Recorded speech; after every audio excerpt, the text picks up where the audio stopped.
guys, welcome back to my channel. Today's video is going to be what to expect if you are being induced, and then my birth story as well. So if you are a mama to be and you're getting ready to have your baby and you're gonna be induced, then just keep watching.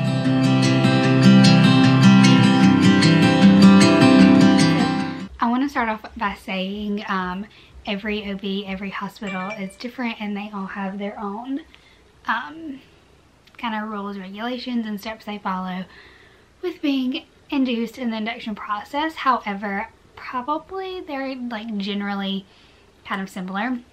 So I'm going to tell you my personal experience, kind of what I thought, what to expect, and then also just my personal birth story. Everything happened for me. So depending on your OB, my OB schedules his inductions in the evenings. So with Nash, I went in at 6 p.m.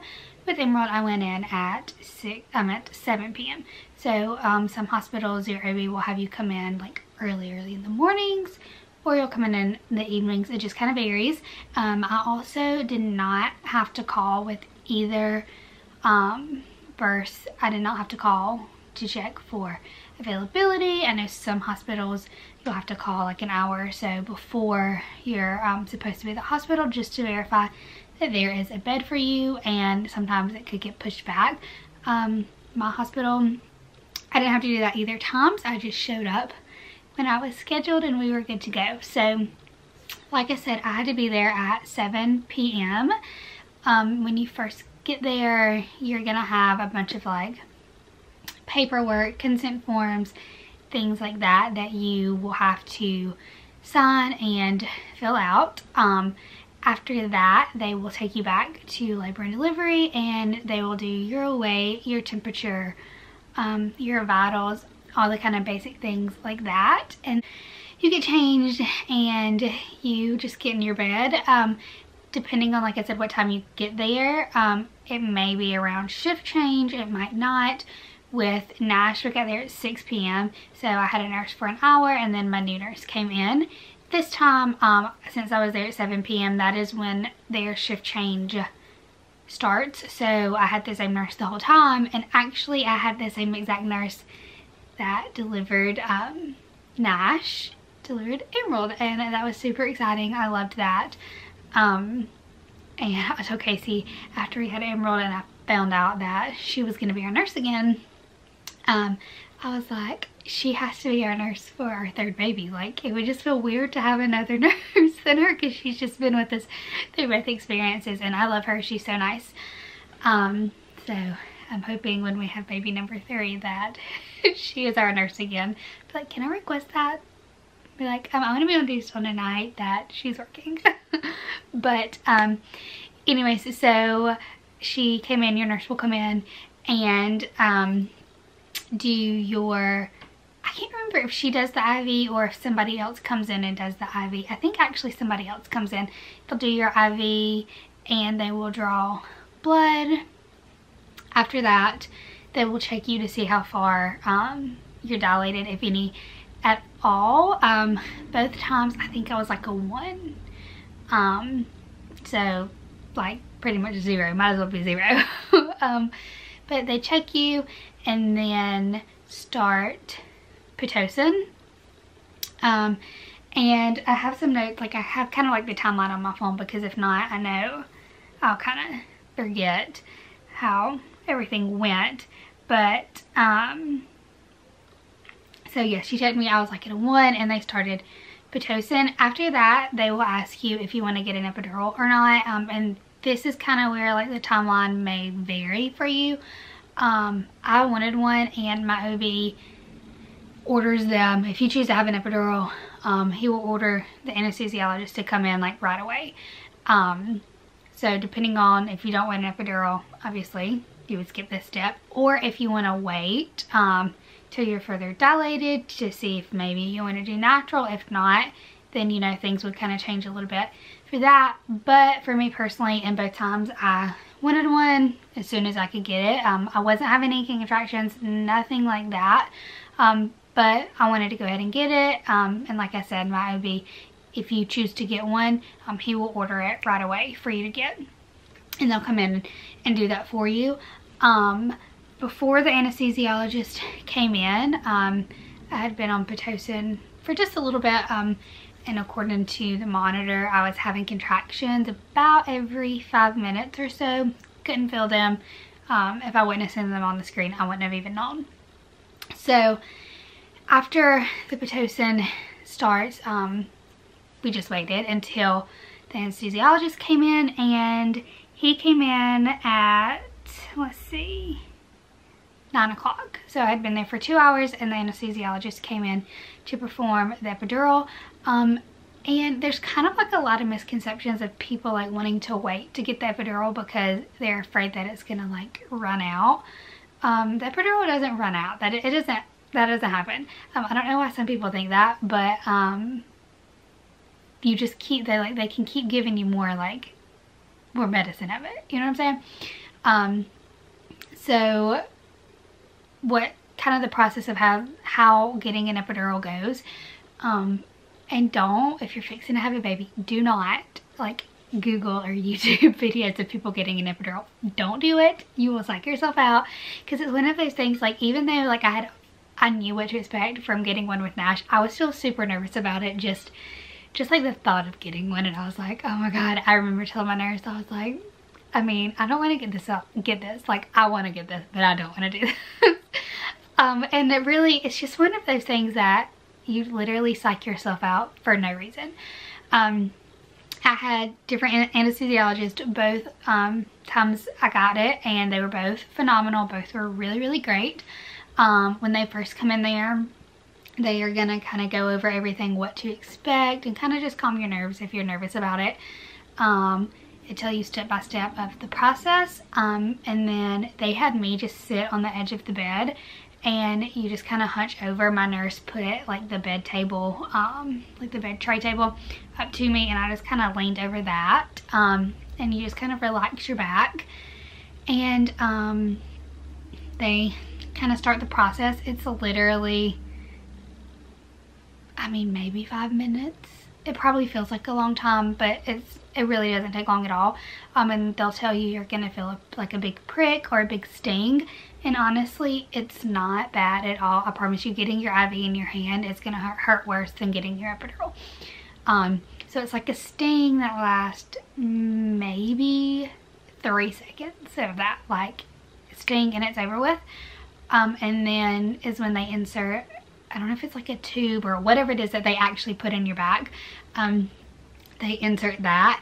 That doesn't hurt. It just feels weird, like a weird kind of like pressure, and you can feel it in your back. So that's like, it's kind of uncomfortable, but it's not painful. And once they get it in the right spot, they like tape you up, and you're good to go. You don't feel anything in your back, or like literally, if you didn't know there was something in your back, you wouldn't even feel it. So once that is over, they're gonna kind of hang out with you for just a few minutes to make sure everything is working and, you know, doing its job. And then they'll just have you lay down on your back for, I think, maybe 30 minutes to an hour, something like that, just to make sure the epidural kind of is distributed evenly. And then you'll lay on both sides. So that's the process of getting the epidural. It's really simple. It's really easy. And in my hospitals may vary, but at mine they give you like a little clicker, and anytime you feel any kind of pain or you think you may need it, you can just press it and more medicine is administered. So that's why I don't know why there's like the misconception of like you running out of your epidural. Like, people's afraid to get it early because by the time you have the baby, it's gonna be worn off. Like, it doesn't wear off. Like, you can keep getting like your medicine. Like, you can keep pressing the button, like you're not gonna run out, and if for some reason you do, they can put a new pack in for you. So that's that. So don't worry about that, because like I said, at this point, it's 9 o'clock. I've only been there 2 hours and I already have my epidural, so don't worry about that. So then after that, you just kind of wait, hang out, and once my epidural was like working and I was completely numb, this is when my nurse puts in the catheter, and she always waits. I've heard some people get their catheter like before they get their epidural, and that just does not sound like a good time to me. It doesn't. And luckily my nurse or hospital does not do that. They wait until after you get your epidural, and they'll put in your catheter, and then you don't feel anything at all. And they'll also check you again. So at 10 o'clock she had checked me and I was at 4. So I was progressing like pretty quickly. After she checks me, make sure you don't need anything, then it's just kind of like a waiting game.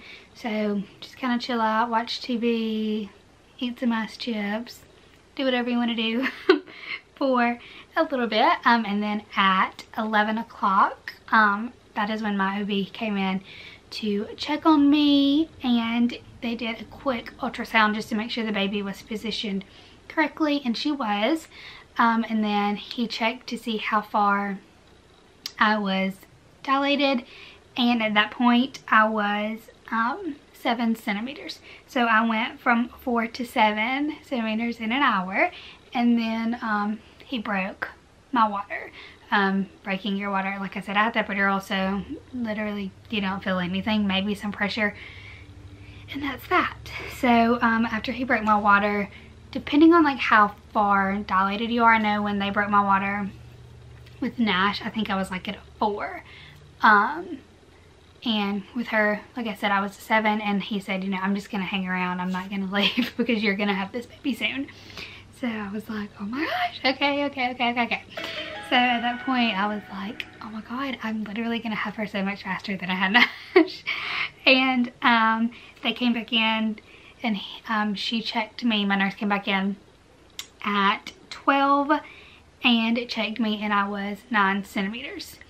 So I'm just kind of reading over my notes to make sure that I'm not forgetting anything. But yeah, so at 12 o'clock I was 9 centimeters, and we just waited until I got to 10 centimeters, and about 30 minutes after she checked me, yeah, about 30 minutes, it was about 12:30, I started feeling like I needed to push.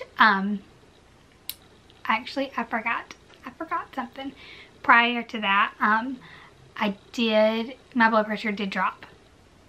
I can't remember exactly what it dropped down to, but I did get a really bad headache, and which is really common if you get an epidural. My anesthesiologist told me a lot of the times you will get, your blood pressure will kind of drop some, and it happened with Nash, and I got a bad headache. I took some Tylenol, and they gave me some medicine through my IV, and I was all good to go. My OB did come in, check my blood pressure to make sure everything was good, but other than that, that was only the minor, I wouldn't even call that a complication. I had to get some Tylenol because I had a headache. But so at 12:30 I did start feeling like I needed to push, and I wasn't really sure like if I wanted to like page my nurse, or like if I just wanted to kind of wait, because I don't know, because with Nash I didn't feel like anything like that. I didn't feel like I needed to push or anything. They just came in and was like, you're 10 centimeters, we're gonna get ready to push. With her, I was like, I feel like I need to push. Like, I think I might be like completely dilated. So I paged her, she came in and she's like, yep, you're ready to go. So at 12:45 is when I paged my nurse, and she came in, and they kind of started setting everything up, and I started pushing, and I pushed for about 15 minutes. So I started pushing at 12:45. I think I pushed a couple of times with my nurse, and then they paged Dr. Hearn, which was my OB. He came in, and I pushed one time with him, and she was born at 1:06 a.m. So the actual pushing part was really quick. and fast. The whole process was really quickly with her, from start to finish. Walked in the door at 7 p.m. She was born at 6 a.m. so I was there 6 hours before she was born. So I progressed really quickly, and that's kind of my birth story. It was really, I was surprised at how quickly I had her and that I didn't have to push a whole lot, because with Nash, he had flipped sunny side up, so I pushed for 2 hours with him. It was painless, but it was 2 hours, so it was like just taking forever. With her, it also was painless because of the glorious epidural, which I highly recommend. And it was a breeze. I did not feel the first contraction. It was really a pain-free experience, and I am like a weirdo, but I love labor and delivery. I just have really good experiences with it. Luckily for me, my body like progresses quickly, and it's been smooth sailing both times that I did it. So don't let horror stories freak you out. There's positive ones, I promise. And yeah, I love being pregnant. I love labor and delivery. The only thing I don't love is postpartum. Postpartum kind of sucks. And I'll do like a full video of what to expect postpartum and after you have your baby, kind of the process and all the steps that go into that. But as far as labor and delivery goes, this was my personal experience, and if you're going to be induced, this is kind of how it goes. My hospital, like, I know some will do like the peanut ball, or they'll give you something to like thin out your cervix. I didn't get any of that. I just got Pitocin, an epidural, broke my water, and then had a baby. So that's my personal experience and how it went. If you've been induced and you had kind of the same experience, comment down below, let me know how yours went. But hopefully this will bring some calming energy to those who are about to have a baby and you're nervous. Don't be scared of being induced. Some people, the experience is totally different with everybody, so yours may not be exactly like mine, but I've done it twice and it's been the same for me personally both times, and it's been, I hate to use the word breeze, but honestly labor and delivery for me was just, it was easy, and I enjoyed it. So that's my my birth story. But I hope you guys enjoy this video. Be sure to give it a big thumbs up, be sure to subscribe, and I will see you guys later. Bye guys.